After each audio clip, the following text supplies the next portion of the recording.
আচ্ছা ভেবে দেখুন, একদিন হঠাৎ স্পাইডারম্যানের সামনে হাজির হলো একটা ফেল্ড এক্সপেরিমেন্ট মনস্টার, একজন গান টোটিং অ্যান্টি হিরো, একটা ডেডলি নিনজা অর্গানাইজেশন আর কিছু আনপ্রেডিক্টেবল ক্রিমিনালস। হ্যাঁ, আমি ব্র্যান্ড নিউ ডে ট্রেলার দেখার পরেই এই কথাটা বলছি, কারণ আজকের ভিডিওটি এই ব্যাপারেই হবে। মানে এখানে আমি upcoming Spiderman movie, Spiderman brand new day মুভিতে দেখানো যে সমস্ত ভিলেন আমরা ট্রেলারে দেখেছি তাদের সঙ্গে স্পাইডারম্যানের ইন্টারাকশন কেমন ছিল কমিক্সে।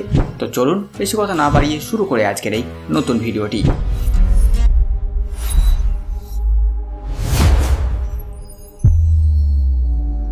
তো শুরু করার আগে আপনাদের জানিয়ে রাখি যে এই ভিডিওতে আমরা স্করপিয়নের ব্যাপারে কথা বলবো, কম করে স্করপিয়ন ভার্সেস স্পাইডারম্যানের যেসব সংঘর্ষ হয়েছিল কমিক্সে সেগুলোই।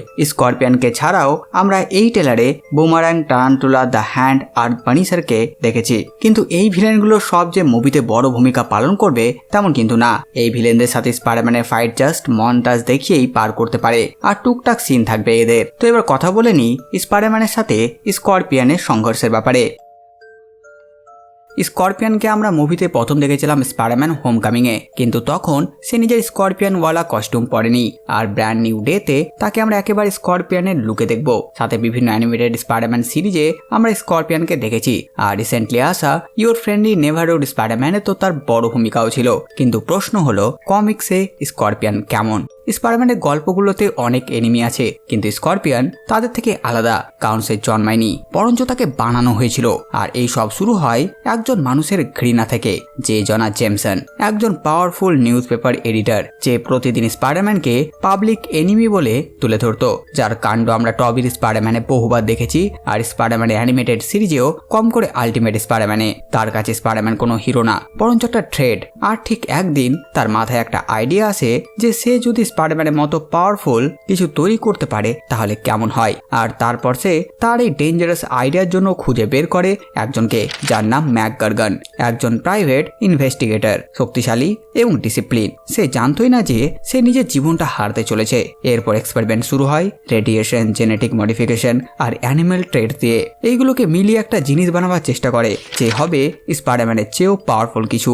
এক্সপেরিমেন্টের পর প্রথমে সবকিছু ঠিকই মনে হচ্ছিল, কিন্তু তারপর ম্যাকগার্গানের শরীর বদলাতে শুরু করে, তার স্ট্রেংথ বাড়ে, রিফ্লেক্স শার্প হয়। এরপর তার জন্য বানানো হয় একটা আর্মার স্যুট, আর তার সেই আইকনিক টেল, যেটা দেখে সবকিছু পারফেক্টই মনে হচ্ছিল।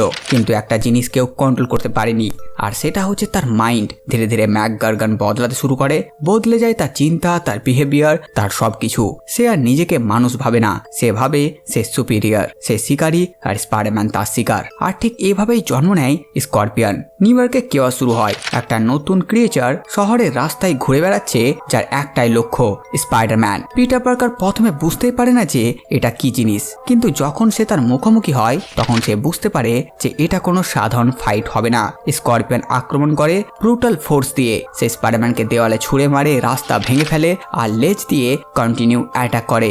স্পাইডারম্যান প্রথমবারের মতো বুঝতে পারে যে ফিজিক্যালি আউটম্যাচ এটা। এই ফাইটে স্ট্রেংথ তার পক্ষেই না, কিন্তু স্পাইডারম্যান যেহেতু কখনো শুধু স্ট্রেংথ দিয়ে যেতেই না, তাই সে অবজার্ভ করে স্করপিয়নের মুভমেন্ট, তার অ্যাগ্রেশন, তার উইকনেস। সে বুঝতে পারে স্করপিয়ন শুধু শক্তিশালী না, সে আনস্টেবল, আর তার রেজই তার উইকনেস। আর ফাইটের শেষ মুহূর্তে স্পাইডারম্যান ডাইরেক্ট অ্যাটাক না করে এনভায়রনমেন্ট ইউজ করে, স্পিড ইউজ করে, টাইমিং ইউজ করে, আর ঠিক সেই মুহূর্তে স্করপিয়নকে ট্র্যাপ করে ফেলে। শেষ পর্যন্ত স্করপিয়ন ডিফিট হয়। কিন্তু গল্প এখানেই শেষ হয় না, কারণ স্করপিয়ন শুধু একটা ভিলেন না, সে একটা মিস্টেক, একটা এক্সপেরিমেন্ট যেটা ভুল হয়ে গেছে।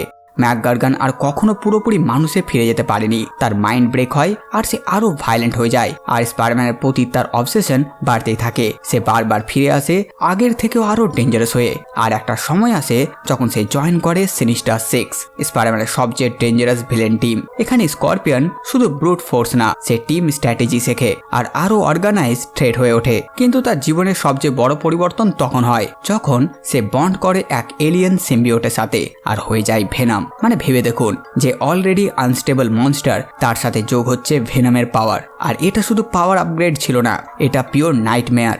স্পাইডারম্যানের জন্য এটা হয়ে যায় সবচেয়ে ডেঞ্জারাস চ্যালেঞ্জের একটা, কারণ এবার তার সামনে শুধু শক্তিশালী এনিমি না, তার সামনে এমন একজন যে তার মতোই পাওয়ার ইউজ করতে পারে, কিন্তু কোনো কন্ট্রোল ছাড়াই। তো বাস বন্ধুরা, এই ভিডিওতে বাস এতটুকুই। আপনারা কমেন্ট করে জানান ভিডিও আপনাদের কেমন লাগলো। সাথে সাথে আমার এই কাজে আপনাদের ভালো লাগে ভিডিওটা চ্যানেল সাবস্ক্রাইব করে দেবেন। তো আমি আসতে নতুন ভিডিও নিয়ে, আমি প্রিন্স সালমান, আর আপনারা দেখছিলেন বাংলা কমিক্স।